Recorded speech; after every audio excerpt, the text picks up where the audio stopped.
Hi, everybody.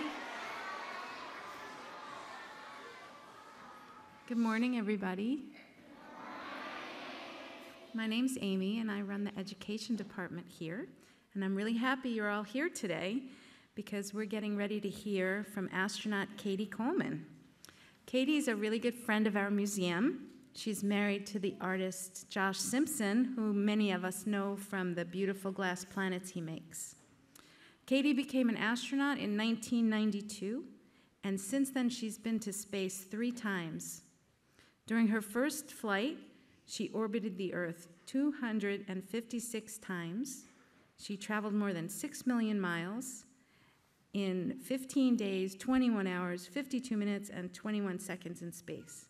And I guess she didn't think that was enough of an achievement because on her most recent adventure, she traveled 63,345,600 miles in 2,544 orbits around the Earth in 159 days in space. Cady's also a mom. She has an 11-year-old son named Jamie, and she's also a musician, and she plays the flute in a band with other astronauts, and she took her flute into space, and she played a duet with the musician who was in Russia. So I know we're all looking forward to hearing about Cady's time in space. We have lots of time at the end for questions, so I hope you've thought of some good questions for her. And let's give her a warm welcome.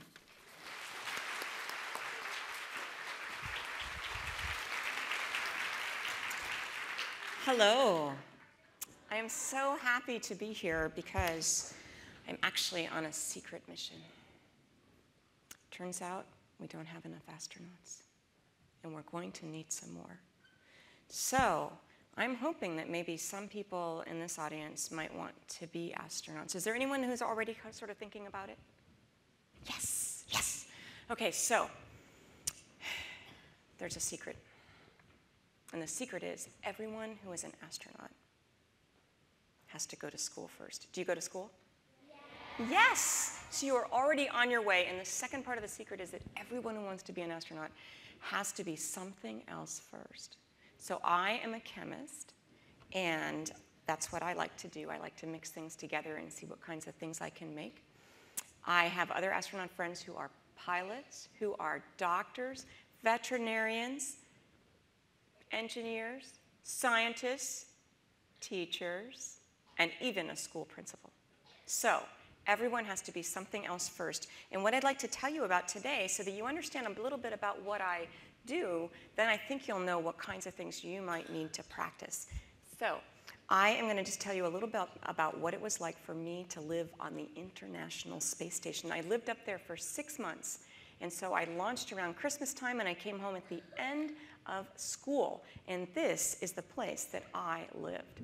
And you'll see, and we'll explore it a little bit more, but this part right here is the part that we actually live in. And it's kind of like each one of these things right here is like a giant school bus, okay? It's about the size of a school bus. And so we have all these buses that are attached together, and they're all, a lot of them are in a line here. Some of them are up and some of them are down. We have about 8 of them that are all attached together. And so I'm sort of going from one school bus to the other school bus. We have hatches in between. So that's our International Space Station. Now the place that looks the biggest is outside here where our solar arrays are. That's where we get all of our power. And outside here is where we do our spacewalks, because that's where everything is plugged in on the space station. But we'll get to that in a few minutes. So when you're on a team, you have a patch. And I have a patch. I have 2 of them on my uniform here, and one for Expedition 26 and one for Expedition 27. And that's because I was part of 2 crews. Because when I got up there, these 3 guys were already up there. Oleg and Sasha and Scott were already up in space. And they're part of a crew of 3.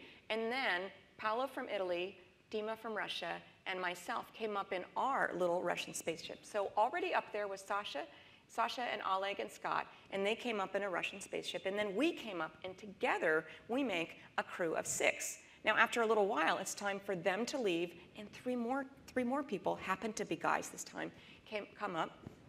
And so now you see that we have a crew of 6 because we have Ron and another Sasha and Andre. And we're together a group of 6. Now, let me ask you this. When you're in school and you're working together, do you work in groups? So do we. And I don't know about how it is for you, but we actually don't get to pick our groups. Sometimes we have to be in a group like this with people that we're not already friends with. And we have to figure out how to be friends because we have a lot of really important things to do together, and we sit really, really close together. And so, these are actually not guys from my crew, but we were practicing, and notice that word, you're going to hear it a lot, practicing. We were practicing, what if when we land, we're not where the people thought we'd be, and we have to get out by ourselves? And so we practiced that. And so this is Nikolai and Sasha and myself, and look how close we have to sit in our little bitty Soyuz spacecraft. So this is not the space shuttle, but this is the Russian spaceship that I went up there and launched in. And you'll see in my hands there, look at that little planet. That's because I'm married to a guy who's a glass artist. He has really cool pieces right here at the Corning Museum where people explore in a different way. They explore through art. And he happens to make planets, and I like to go around them. So this is my crew. And can you see how happy we all are about going to space? Now, I'm not making fun of my crewmate Dima here. Dmitry is from Russia. And actually, for somebody from Russia who's a cosmonaut, to be in a picture where it's their official picture, well, they're not supposed to be smiling. So Paolo and I would say, hey, Dima, why don't you smile? Aren't you happy about going to space? But this is a picture of Dima happy about going to space. And so we had to learn that people from different countries act in different ways. Different things are what they think are normal. What we think is normal is maybe different to them. And so we had to learn a lot about that because we have an international space station, an international crew, and so we have to learn a lot about each other. Now, I was up there with Paola Nespoli from Italy. There's the Italian. Whoops, let me just do that again. Let's do that again. Back and forward. That'll teach me to hit the wrong button. So you're going to see our two patches because Paolo and Dima and I were part of Expedition 26 and Expedition 27. And those are our two patches. Those are the two teams that we're on. We don't get to pick those teams. And this is our space station. This is a movie. This is not a drawing or a cartoon. It's really a movie. And that's the part that we live in. And the space shuttle came to visit us. And when they went away, they took that movie. Now I'm going to show you a little bit about what it's like to practice a little. Notice that word again, practice. And we practice in the Russian spacecraft. We also practice in the American spacesuit. And then pretty soon, after years and years and years of practicing and years of school, it's time to go to space. And this is the very night we're going to space. I'm waving to my family. I'm in my very own spacesuit. There's my son, Jamie, and my husband, Josh, and Hobbs. That's Calvin and Hobbs. Jamie likes Calvin and Hobbs. And now we are walking out together in our little spacesuits, and we are walking quickly and reporting to the Russian Commission. We climb into this little elevator on the launch pad, go all the way up to the top of the rocket, and I am sitting right up in there. And this is launch. We're in Russia because now that the space shuttle is retired, we do our launching and our landing from Russia, and Paolo and Dima and I are in that spacecraft, and it only takes us 8.5 minutes to get to space. So we're in space, there's our tiny, tiny, tiny little spacecraft, and then we're going to dock or rendezvous or meet up with the International Space Station. They open the hatches, it was Christmas time, and we're on board with our crew. And this is my favorite part of the whole movie. Check this out. So what I love about being in space is not so much that we float around everywhere, and we do float around, but we get to fly everywhere because we're weightless. And here's a Japanese supply ship that was Paolo's and my job to use the robotic arm. See the robotic arm there? And I was at the controls, and Paolo was helping me. We reached out, and you like my hair? It's big because everything is floating around. And those are some origami things that we made for Japan. When we were up there, they had the Japanese tsunami. And so that was really hard for Japan. And so we made those little origamis because it symbolized hope and rebuilding for the Japanese people. Now, we had a lot of supply ships that came and went. And we also had 2 space shuttles that came and went. And this one is bringing a brand new part of the space station to attach to the space station. So you look, see there, that little tiny thing, that is the space shuttle. We're taking that picture. There we go, zooming in to see the space shuttle. And right in the back there, right there, that is the new module. Now, before they dock with us, and this is a real movie, this isn't like an animation, before they dock with us, we're going to take pictures of them and they're going to take pictures of us to make sure that both of our spaceships, our space station and our space shuttle, look good. And so we inspect them, and then they're going to dock to the space station. So they're coming in, and we are right behind here, and we're right behind the hatch, and we are waiting for them to dock, and kaboom, there they are. And so they're inside. We open the hatch, and we're all inside here together. Here's my friend Steve. He was the commander of Discovery. There's my friend Nicole. And our family of 6 people is now 13 people. And they're out doing a spacewalk because we take that brand new module and we stick it on, we use the robotic arm to take it out of the space shuttle and we stick it onto the space station. Now, they also brought us lots of new experiments. This is our friend Robonaut. He's a robot, and he's somebody that we are using to understand, Scott looks pretty funny, doesn't he? That we're using to understand how do humans and robots live and work together. And now, this is kind of sped up here, but it just gives you a little bit of an idea of what it's like to fly through our space station. And we'll see some more ideas of that too. Let me see where we look here first. Oh, well, we get to do a little hair cutting. Think about cutting hair. When we cut that hair, it's going to fly everywhere, so we use a vacuum cleaner right next to it.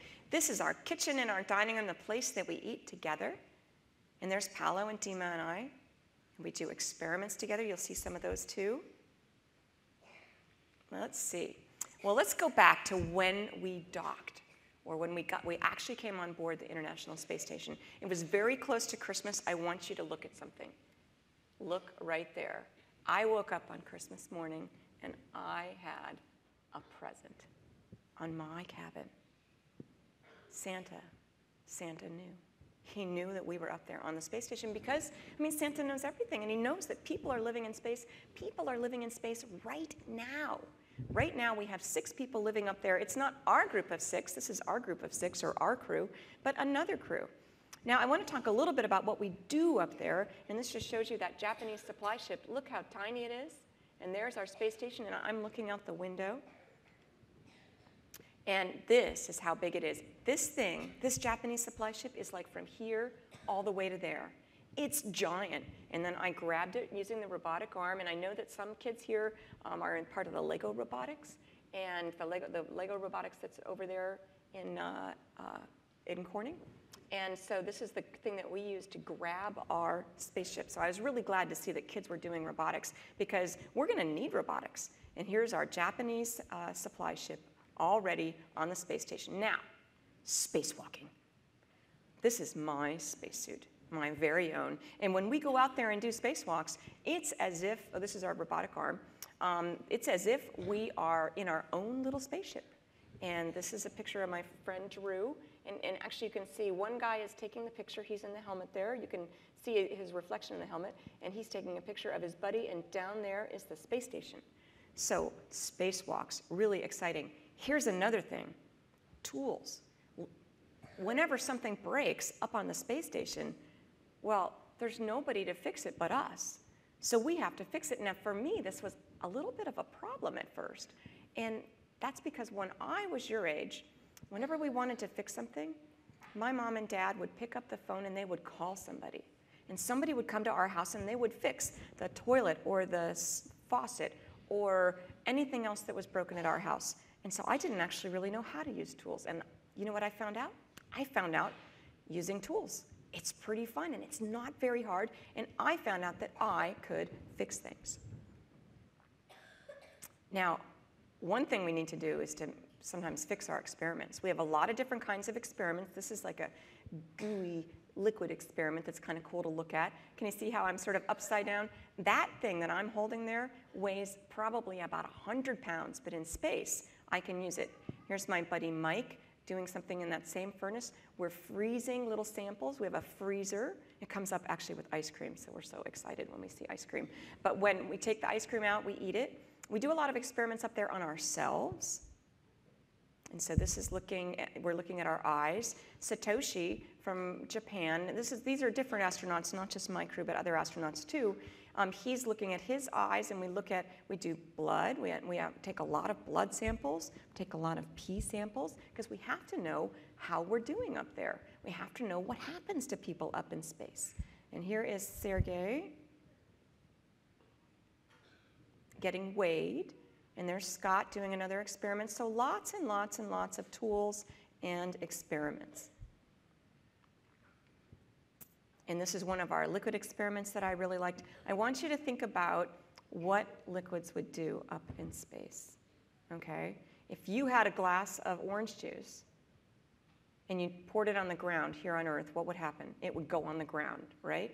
But up in space, that orange juice would stay inside the container unless I sort of like shoved it, and then we would have a giant blob of orange juice, and it would just be coming closer and closer and closer and closer, and it would just hit whatever or whoever it met first. So we have to figure out a way to have liquids up in space. One of the ways we drink things is actually to use drink bags, just like you have down here when you drink juice and you poke a straw in there. We have those very same kind of drink bags, except that we have to put a little clip on our straw so that the orange juice or coffee or lemonade or whatever we're drinking doesn't come out. I want to take you on a little tour of one of the most important places that we live, and that is Node 3. Node meaning a place where things are connected. Here's some of our food, and now we're going to go down into the place where we exercise and go to the bathroom. And we'll talk more about the bathroom later, but first, let's look at our treadmill. Okay, look at this. This is the treadmill. It doesn't really look right, does it? Until we kind of turn this way. And now that we turn this way, you can see that I could have my feet here. These unhook and hook onto my harness. I wear a harness and it holds me onto the treadmill. Otherwise, I'd bounce off. Well, and here is our outhouse. It's our bathroom. We have two of them, actually. And we're going to look inside, and I'm going to tell you right now, it's going to be a mess, okay? And that's because we are fixing the bathroom. So can you imagine if your bathroom at home looked like this? Isn't that amazing? Look at all these tubes and cans and connections and electrical. That big hose, you want to look at that. That's our hose for peeing. We'll talk more about that in a little bit. I mean, because, you know, we just talked about what liquids do in space. Well, we have more talking to do.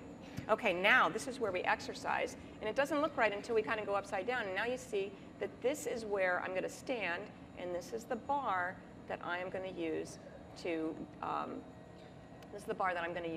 do my exercises, to do weightlifting. Now, everything in space is weightless, but we can do weightlifting because we use a system of resistance, and that way I can stay really strong and I can come back very, very healthy. Well, talking about coming back healthy, what happens up there when we are floating around, we are not walking on our feet. When you walk on your feet, it actually sends a message to your brain, and it says, hey, I use these feet, I use these bones, I use these muscles, and they have to stay strong. And because you walk around, it sends that signal to your head, and you stay strong. Well, we don't walk around, so we have to exercise, and we have to eat the right things. We eat a lot of fish up there because we don't want our bones to be weak when we get home. Now, you might have grandmothers or grandfathers that have broken hips, or maybe you just are a little less strong than you are, and that's why we do our exercises, because we actually lose bone faster than they do. And so we do exercise every single day. Do you do PE class and exercise? So you are already on your way to being ready to be astronauts. We do a lot of medical tests up there. I've got all these tubes and everything, and I'm breathing into things, and we're measuring, well, gee, what happens to people up in space? What's it like when they run really hard? What do their hearts do? What do their lungs do? We have to understand those things. And we save a lot of samples in our freezer. And we also end up, because we do a lot of recycling up there, it turns out we've learned a lot about recycling down here too. We grow crystals. On the left is an earth crystal, kind of ugly and not very perfect. And over here on the right, that's a really perfect crystal. We can do that in space. We do robotics experiments, and this is a black hole. I am not kidding, okay? And what's happening right here, this is a drawing that represents it. We didn't actually it took an image that's like this, but this one explains it a little bit better. So this is the black hole. This is a star. This black hole is eating this star. It's going in, and some things are shooting out. And our telescopes that were on the International Space Station could take those pictures. It's really cool. So we're learning a lot about up in space. I also want to talk to you about what it's like to live up there. When we live up there, when we're up there, well, we have to eat. And do you see that little package of food? Do you see the expression on my face? I don't look very happy, do I?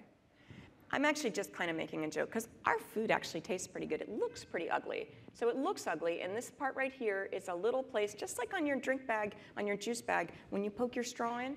Well, we could poke a needle in there and have water come out the needle and go into the bag and make our food turn into normal food. We eat a lot of kind of camping food, and a lot of food just like Army soldiers eat. And none of it looks very nice, but all of it tastes pretty good. Anybody here like macaroni and cheese? Yeah, me too. One of my favorites, down, hands down. How about beef stew? Yes, oh, beef stew is really good. We have chicken, we have steak. See, lots of things that you like. So you would like space food, I think. But one thing about space food is it's really fun.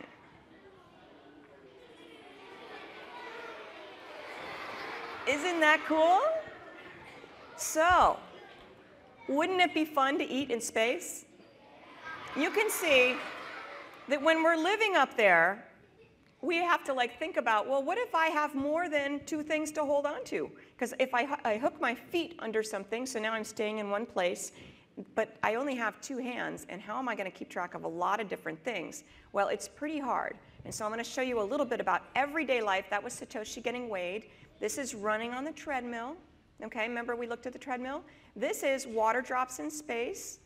See that? So Mike's got a bag of soap and water. We can't take a shower. We never take showers up there, but we do take sponge baths. This is our sleeping bags. Mike's not on my crew, but this is a movie that he sent down when he was up there that I really like. And this is his sleeping bag. It's attached to the wall so we don't float around the space station. Satoshi's doing an experiment. This is Mike doing an experiment. And then we're going to see and this is these guys, they're eating onions. I don't actually like to eat onions very much, but the only thing, and this is our cupola, this is our window module. We'll see more of that in a minute. And this is cool. Okay, these guys are floating, okay? Sergey right here is going to be in one place. He's not going to move. It's going to look like he's moving, and it's because he's still, and it looks like he's moving, but no, it's the space station that's moving. But now let's play baseball. So we don't have enough for a whole team, so Satoshi has to be the whole team. Okay, here's Satoshi. He throws the ball. Can he catch the ball? Oh no, he's not going to catch. He's going to bat. He's using our flashlight. He's going to bat. He swings. He hits it. Yes! Can he catch the ball? Oh, let's see. Did he catch the ball? Outstanding. So do you see how much fun it would be to live in space? Mm-hmm. And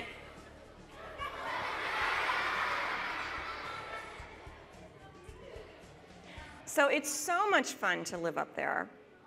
And the same reason that it's fun is the same reason that it's cool to do experiments up there. Now I'm washing my hair. I have one of those drink bags. See my drink bag and my straw? And I just put water in my hair and I wash my hair. It's just no problem. When I'm doing that, if I shake my head too hard, then the water goes everywhere. Just like if you have a dog and the dog got wet and went swimming and the dog shakes itself, all that water goes somewhere.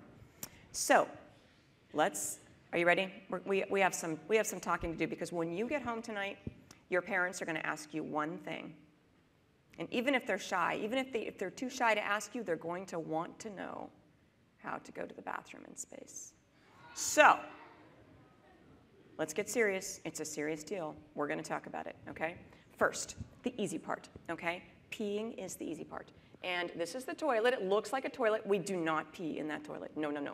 So this is the hose, okay? And at the end is a little funnel. So it's just like a funnel like you might pour water into or whatever. Well, we're not going to pour water into it. We're going to pee into it. And we need to make sure we want all that pee to go to the right place, right? Yes, yes. So we have to use a force. And the force we're going to use is vacuum. Now, I don't want you to try this at home. because we have a really special vacuum cleaner, and you do not want to do this with your vacuum cleaner. But we have a vacuum, like a fan that runs, and it pulls air right through that hose. And so if I was to put my hand against the top there, then I would just kind of feel a gentle breeze, not like a vacuum like this. No, no. It's just a gentle breeze, and all the pee goes exactly where it's supposed to go, down the tube, behind the panel, into a tank. Remember all those tanks we saw? Into a tank. It gets recycled, and then we drink it. I know. But I have news that's even worse for you. We drink recycled pee on the space station, but even worse, down here on the ground, many of you drink recycled pee as well. So let's talk about that. Let's talk about that. So this is the way it works. You go to the bathroom and the toilet. The toilet water goes down the toilet, goes out of your house, goes a couple miles away to the water recycling plant, gets cleaned up into nice water, and when you turn on the faucet to get a drink of water, that's your water. And the reason you never noticed before is because scientists have learned a lot about how to take everything nasty out of pee and make it into something really, really tasty and clean water. So we know how to do clean water, but let's talk about, you ready? Here we go. This is the part everybody wonders about and never wants to talk about, but we are going to talk about it, okay? I made some demonstration things here. Okay. We have granola bars, okay? So nothing ugly, just this is the granola toilet. bars. These are And let's granola check it bars, out. okay? This is not anything Let's see yucky, what happens. but I'm going to show you how the toilet works using pieces of granola bar. They look kind of yucky, okay? But remember I talked about the vacuum? See my little piece of granola bar? It's floating. See that? It's floating. So it's floating. And where's it going to go? It's going to go right into that toilet. What's going to happen? to Yes, this it is. little Now, usually I'd be sitting on the toilet, and it wouldn't, anything yucky that was going in there would go straight into there. The way it works, okay? Look down here. This is like just like your toilet, Let's except think there's about no water, where we usually are. We're and usually there's right sort of here. a plastic Look at bag this. with holes in it in the It's bottom. actually gonna end up in And we the think, right oh, holes in the plastic bag where the yucky stuff is going to go. That's terrible. Well, and there's our hose for peeing. There we okay? go. But in here, we have holes in the bag one so that too. the It'll end vacuum up in can the right pull the place. air through, and all the yucky stuff goes in the bag. And when I'm done, I pull on this little red tab, and the top of that bag goes shoom, and it closes right up, and then everything is inside the bag, and I tuck the bag down in this can, and when we get a lot of that collected, we do not recycle that. That all gets thrown away. And when I do these kind of little films see and if make we a can little try video something like a this, little more well, colorful. then I make sure that I don't Out of the way. I use it when we have a brand new can and there was nothing Let's even see a what tiny bit happens here. yucky. So let's see here. Now we're going to use something a little more fun. So now I decided Notice I'm not granola bars throwing looked kind of these. gross. I'm putting them right here. So and now see what happens. I think we're using Okay. M&Ms. Look at that. There's a yellow one. Let's see You'll how the see yellow is one they're gonna does. end up Now, exactly do you see where how we the want yellow them. one is floating? But pretty soon it's going to be trapped by that vacuum. It's trapped by the airflow, and it's going to go into the toilet. Let's see if it'll go. Who's going to win? If I put them too far away at first, then they don't go. But remember, If our we would actually be demonstration is sitting being on the very toilet there. successful here. Let's start So check this closer. out. See, there they go. And, and, is it going to go? Ready? Okay, so your parents are going to want to know how to do that. Now, let's take a little break and play music. I think some of you play instruments in band. I played the flute, and so of course I brought my flute up to space with me.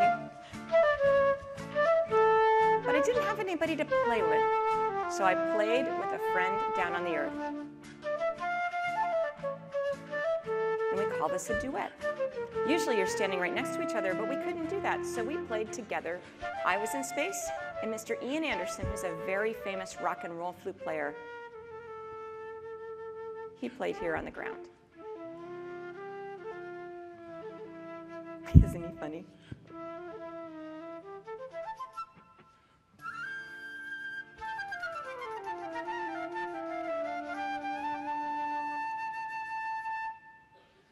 Thanks, Cool. Colonel Catherine Coleman then look and at the the flute. International Space Station. We should remember that today's cosmonauts, scientists, and astronauts are fun? still every bit the rocket heroes they were 50 years ago. So, from the cultural city of Perm in Russia, let's salute Cady, Dima, and Paolo up there in orbit, and of course, the legendary Yuri Gagarin. Go safely. Cool, huh? And I'm not even the only astronaut that plays instruments. Here you can see me playing the flute, and here's my friend Drew playing the guitar. And then you might not have noticed this because we don't tend to see people that are sideways or upside down, but here's my friend Greg Johnson, and he's playing the keyboard, and we had a little band up in space when their space shuttle came up. Well, let's talk about the view outside, and then I'm going to want to hear your questions. So this is our space station going around the Earth 16 times every single day. It takes us an hour and a half to go around the Earth. This is our windows that we look out of. And this is my friend Tracy, and you see that we have really cool windows, and it's kind of fun just to sit in the window and look at the Earth. We take a lot of pictures, and I'm going to show you some of them. Now, this country you might recognize. Remember, Paolo is from Italy, and here is the boot of Italy. Isn't that cool? So that's what it looks like when we look out of our space station. And this is what, now this is faster. This is sped up video to make it go fast, but we are going around the world, and it is so amazingly beautiful. This is nighttime, so all of the gold lights are city lights. But everything that's kind of like a little sparkle, like a little bright light that's sparkling, we don't see it right, you see a couple right now, those are all lightning. Isn't that cool? So those were all lightning. Yep, that's lightning. And now it's daytime. Remember, we're going to go around the Earth every hour and a half. So this is the United States. I know, you see rivers, you see cities, you see the Great Lakes up there. And it's kind of a cloudy day that they made this one, but that's the Great Lakes up there. So you're right under the clouds. But we're going to see you in just a minute. I have some photographs of where you live. And so there's our US. Look at this. Is this not amazing? This is the Northern Lights, and these are actually the Northern Lights, but in the southern hemisphere, so we call them the Southern Lights, or Aurora Australis. And what's really cool is that today is a day when there's a really, really active solar activity. And so the guys up in space today are seeing a lot of northern and southern lights, which is really cool. Well, let's look at what it looks like to look back at the Earth. This is Massachusetts, where I'm from, and you are from over there. We haven't gotten there yet, but we'll get there. And I want you to look. We're going to go back here. This is the same place, but just seen from different angles. And remember, in our space station, we're going to be looking at it from all different directions. So it's the same place, but it just looks different times. So here's that Cape Cod. Here's Long Island. Here's New York and New York City and the Hudson River. And you are over here. We just haven't gotten there yet. And there's another view of that. So here's our Cape Cod. Here's our Quabbin Reservoir. And remember, we're going over this way, and you are still over this way. Another look. And, okay, I want you to turn your head around, sort of upside down. Can you look upside down? Do you see those Finger Lakes? You know the Finger Lakes? Yes. Let's see another. See? There they are. Right now you can go right side up, heads, right side up. There you go. So now you can see the Finger Lakes here. And what is this lake right here? Keuka Lake, right? And so I want you to come with me. Look right here. Here's the bottom of the lake. Okay, and so right in here is Corning and Elmira. Right in there. So I was watching you when I was in space. And here's some more pictures of it just to show you different ways to look at it. Remember, we talked about Lake Keuka, and then we're going to go sort of down here, and you can look on Google Earth and you can see these. But pretty soon, even after taking all these really nice pictures, it's nice to come home. And so it's time for landing. And so Dima and Paolo and I are climbing into our little capsule. We're undocking from the space station. And as we leave, we took pictures of the space station with the space shuttle attached to it, because the shuttle happened to be visiting when it was our turn to go home and land. And now we're going to land in a parachute. Yes. And it's going to look bad, okay? Ooh, ah. But actually, all that dust, is from retro rockets that fire. So they fire right before landing to make it so we don't land quite so hard. We do actually land pretty solidly. My friend Scott likes to describe it as going over Niagara Falls in a barrel, on fire, followed by a head-on collision with a Mack truck.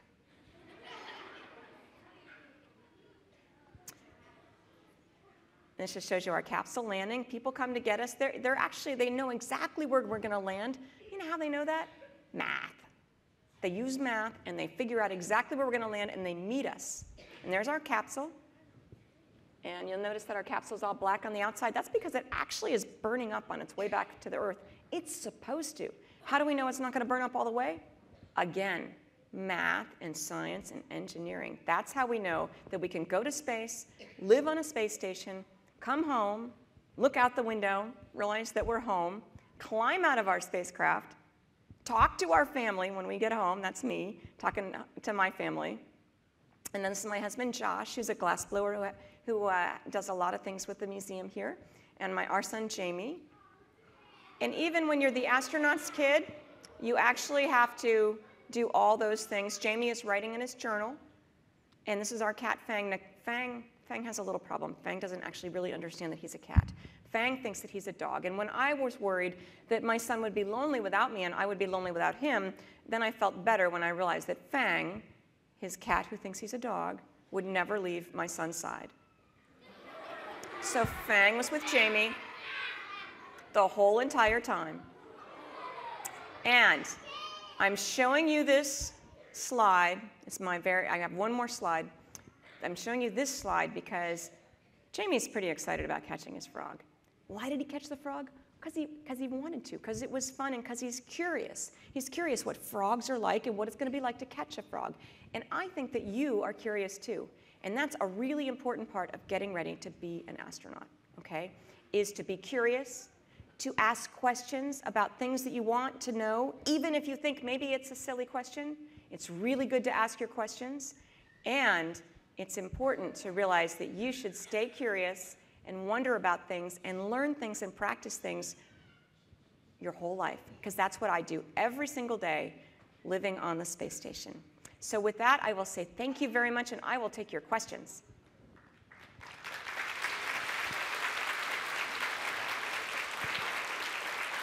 So there's people with microphones, and they're coming around, and they're going to give you the mics, and then, so go ahead.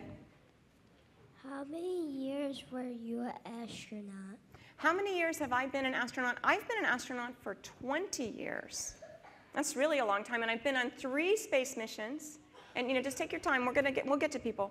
3 space missions, one of them to the space station. Yes?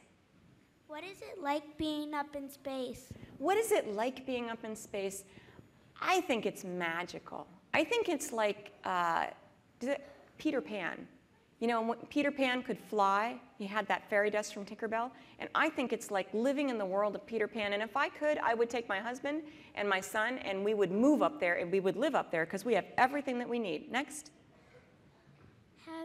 Have you ever gone to the moon? Have I ever gone to the moon? I have not. And I'm probably not going to, just because I have been an astronaut for 20 years or so. It's kind of a long time. But the reason that I'm here is that one of you, or several of you, might go to the moon. And you need to be ready. And so, hands down, I want to know, here in school, do you practice math? And counting? Counting, yes? Okay, do you practice reading? Writing? Do you do PE at recess? Do you play outside? Do you, let's see, do you speak any languages? Do you practice languages, hello and things like that in other languages? Oh, but you will. You will. And I know some of you already do. And maybe a little music and a little art? And do you come to the Corning Museum to find out cool stuff that's going on in the universe? So, astronauts do exactly those things. And I'm not kidding, I spend my time practicing reading and writing. I use those things all the time, and you need all those things. And so the fact that you are doing those things mean that you could be ready to go to the moon. And it's not going to happen if you don't just practice. You have to do a lot of practicing even when it's boring. I do a lot of practicing. Next. Why do you have to, why do you have to fix things? Why do we have to fix things?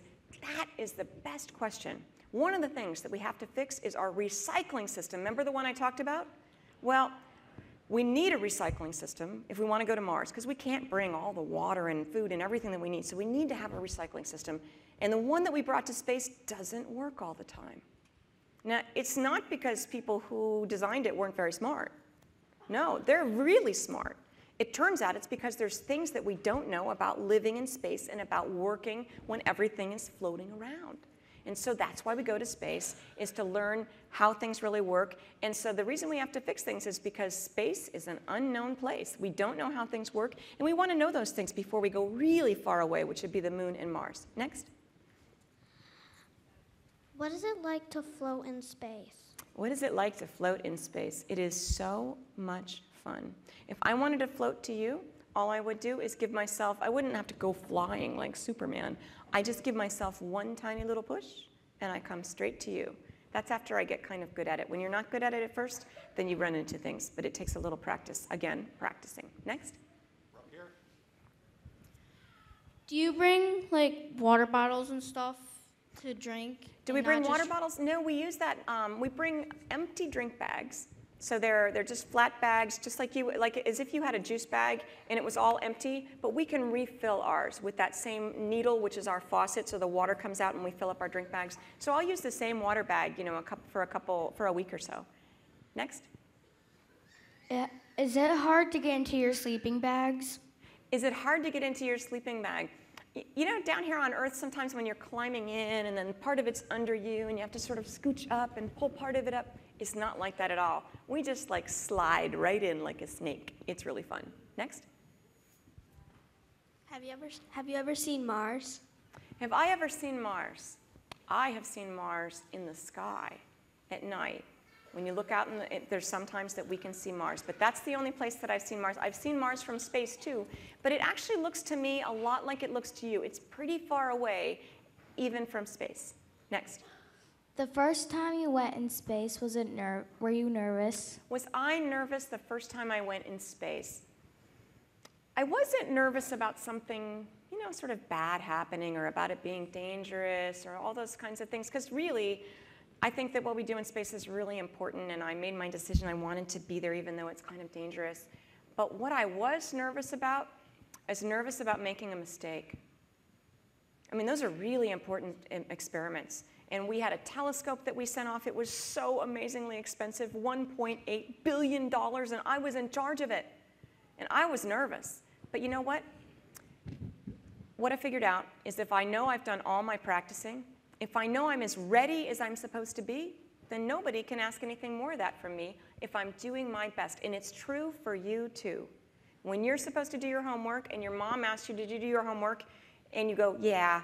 I mean, if you really kind of close your eyes and look inside and think, did I really do my best to do my homework? Or did I just kind of do it because there was some stuff I didn't really understand and I didn't know it and I kind of feel bad about that, so I'm just going to say it's done. If you can look inside and say you did your best on your homework, then you have done your best, and that's all anybody can ask. So when I know I've done my best, I don't have to be nervous. Next. Why did you want to become an astronaut? Can you ask that again? Why did you want to become an astronaut? Why did I want to become an astronaut? Well, I told you everyone is something else first, and I'm a scientist. I'm a chemist, and I love chemistry. I think it's really cool to mix things together. But I also wanted a job that had some adventure, and it had some teaching, and I got to do cool things like go to space. Next. Is it fun doing a moonwalk? Is it fun doing a moonwalk? Well, I haven't done a moonwalk, and I haven't actually done a spacewalk either, but I had to do a lot of practicing to be ready, and unfortunately, but also fortunately, nothing broke outside on the space station, and we didn't have to go fix anything. We were a little bit sad about that. Next. Next. How do you drink your water? How do we drink our water? Well, there are a couple different ways. One way is just like you drink your water. I poke a straw into my drink bag, and then I take a sip, and then I close it up afterwards so it doesn't escape. And the other way I can do it is I can actually squeeze out a water ball, and it can be just floating right in front of me, and then I can go, and I can just slurp it up, kind of like a fish. Next. Have you ever visited planets? Have I ever visited planets? I have not, but I am here because you might, if you're ready. And getting ready means paying attention in school, practicing, even things that might be hard for you. Okay, I'm going to tell you something. Remember we talked about some things that you had to be good at? Not that you have to be good at, but that you have to do. You have to do math, you have to do science, you have to do engineering, you have to, all these things. Well, one of those things I'm not very good at, and I don't even really like it. I don't really like physics, okay? Chemistry makes sense to me. Physics is really hard. Now look at my job. Does that mean that physics is not for me? Does that mean that I don't have to learn physics? No. I have to learn physics and math, even though they're kind of hard for me. And what that means is that when the teacher explains it, if I don't understand it, I have to say, Mrs. Opp, could you explain that to me again? I have to ask for more explanations. I have to do all the homework problems, and I might have to do them again. I have to do more practicing because it's not easy for me. Just because math and physics are hard for me doesn't mean they're not for me. It just means I have to spend a little more time doing them. Next. How can you keep all those things in space? We can't. They float around, and if we don't hold on to them, if any of them escaped, remember we talked about the airflow and the fan, right? Well, they will actually just kind of like dance around the space station. And luckily, most of them we will find in the ventilation system where we have screens in front of the fans. And so the fan is pulling everything, and things get caught on the screen. And that's where I can find my glasses or maybe my drink bag, things that I lose. But sometimes they just float somewhere and they get stuck somewhere, and we lose them like almost forever. And so losing things in space, in the space station, is a really big problem. We have to keep track of our stuff. Next. How fun was training? How fun was training? I will say that a lot of the training is incredibly fun. I fly jet airplanes. I just did that on Tuesday. I flew all around the country in 3 hours in our little jet plane. And remember, I'm a chemist, and I get to fly jet planes. Oh, it was so much fun. But I spend a lot of time studying, reading, learning, practicing. Some of that, I wish I could be out there flying the jet plane or maybe watching TV or playing outside. But I actually have to practice. It's my job. Next. Do you like going to space? I love going to space, and I would like to go again. We'll see if I get to. Next. Have you ever saw the sun? Have I seen the sun? We see the sun actually just like you do. So I want everybody to look right here. So here's my fist, okay? And my fist is going to be the Earth. We're going to pretend my fist is the Earth. Now our space station is right around the Earth, going in orbit just like this. And we're not like way out here. But way out here is the sun. So if here's the sun, and here's the Earth, and I'm going around it, when I'm on this side of the Earth, I see the sun and it's daylight. When I'm on the back of the Earth, it's dark. And so I have 45 minutes of daylight, 45 minutes of dark, 45 minutes of daylight, 45 minutes of dark. Every single day we go around the Earth 16 times. Next. This is going to be our last question. Okay. How old were you the first time you went in space? How old was I the first time I went to space? I was 35 years old. Now, I know that seems really, really old. But before you know it, you're going to be in the next grade, and the next grade, and the next grade, and they're all grades where you're learning something. I learned something in all those grades, and it made it so that I could do my job where I have to really know a lot of things. And it's because I learned something in every one of those grades all the way until I was 35, and I didn't stop because I'm still learning things every single day. So with that, I have to say thank you for all the amazing questions. I know that you have even more questions. I really urge you to go on the NASA website first when you can see the space station. If you look on the NASA website, there's a way to go and look at the space station and the space shuttle, and it will tell you when you can see the space station. I think the next time you can see it here in Corning is in about a week. And you'll see it up in the sky, and I want you to listen to this. When you look up in the sky and you see the stars, if you know exactly what time to look for the space station, if it tells you on the website it's going to be there, if it's not cloudy, you will see it, because it's going to be the brightest star in the sky, and it's going to go across about this fast. It's not like this. No. It's going about this fast across the sky. So you can see the space station. You can watch the astronauts working on the space station. There's video on our website. And I think there's a lot of cool things that you can learn on the Corning Museum website as well. So go and learn lots of new things, practice things you already know, and be ready to come to space with us. Thank you very much.